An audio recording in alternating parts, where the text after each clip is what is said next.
Hi friends, welcome to Mouni cinema updates. Mahanadi சீரியலில் நம்ம hero சுவாமி bro வந்து ஒரு பைக்கில் வருவாங்க இல்லையா, அந்த பைக் பார்த்தீங்கன்னா அவங்க அப்பாவோட பைக் போல். ஸோ இந்த ஃபோட்டோ நம்ம சுவாமி தான் ஷேர் பண்ணியிருந்தாங்க. This bike date and childhood அப்படின்னு சொல்லிட்டு அவங்களோட சைல்ட்ஹுட் மெமரிஸையும் இங்கே ஷேர் பண்ணியிருந்தாங்க. ஸோ அந்த பைக் நம்ம மொமெண்ட் பார்த்தீங்கன்னா நம்ம சுவாமிக்கும் ஒரு ஸ்பெஷல் மொமெண்ட், நமக்கும் ஒரு ஸ்பெஷல் மொமெண்ட் தான். ஸோ ரொம்ப ரொம்ப சூப்பராக இருந்துச்சு. வாவ், வேறு லெவலுங்க. ஆக்டிங் வைஸ் நம்ம சுவாமி அண்ட் காவேரி ரெண்டு பேரையும் சொல்கிறதுக்கு வார்த்தையே இல்லை. Water transformation. ஸோ இங்கே விஜய் காவேரி அண்ட் விஜய் வெண்ணிலா. ஸோ வேறு லெவல் டிரான்ஸ்ஃபர்மேஷன். உண்மையிலே வந்து ரசிக்க வச்சதுன்னு தான் சொல்லணும். ஸோ எப்படி பண்ணாலும் உங்களை ரசிக்கிற மாதிரி இருக்கே.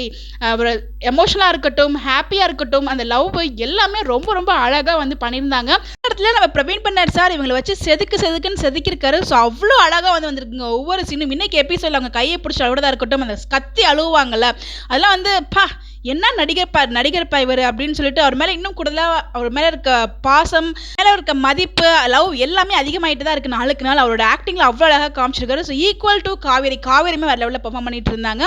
ஸோ என்ன சொல்கிறதுனே தெரியல அவங்களோட ஆக்டிங்கை பார்க்கும்போது. ஸோ ரசிக்க வைக்கிது. நாளுக்கு நாள் வந்து அவங்களோட ஆக்டிங் வந்து வேறு லெவலில் போயிட்டுருக்கு. நம்ம விஜய் வந்து எமோஷ்னலாக கதை சொன்னாலும் அதை கேட்குற காவேரியுமே அதுக்குள்ளே போயிட்டு அவங்களுக்காக கண்ணெலாம் கலங்குற மாதிரி சீன்லாம் வந்து வச்சுருந்தாங்களே, அதெல்லாம் வந்து நோ வேர்ட்ஸ் டு எக்ஸ்பிளைன். அவ்வளோ அழகாக இருந்துச்சு.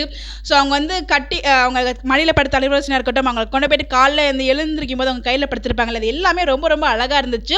இதில் நம்ம விஜய் சொல்வார் இல்லையா, நம்மளை சமாளிக்கிறதுக்கு இவ்வளோ கஷ்டப்பட்டிருப்பா அப்படின்னு சொல்லிட்டு அவர் நினச்ச ஃபீலிங்கும் ரொம்ப நல்லா இருந்துச்சு. ஸோ ஒவ்வொரு சீனுமே வந்து ரசிக்க வைக்கிற மாதிரி தான் இருந்துச்சு. இதுக்குள்ளே இருக்க பாண்டிங் வந்து இன்க்ரீஸ் ஆகிற டைமில் அந்த பக்கம் நம்ம நிவின் பார்த்தீங்கன்னா நம்ம காவேரிக்காக வெயிட் பண்ணிட்டு இருக்காங்க. ஒரு பக்கம் வந்து ராகினி இதுக்கான திரள் வந்து தேடிட்டு இருக்காங்க.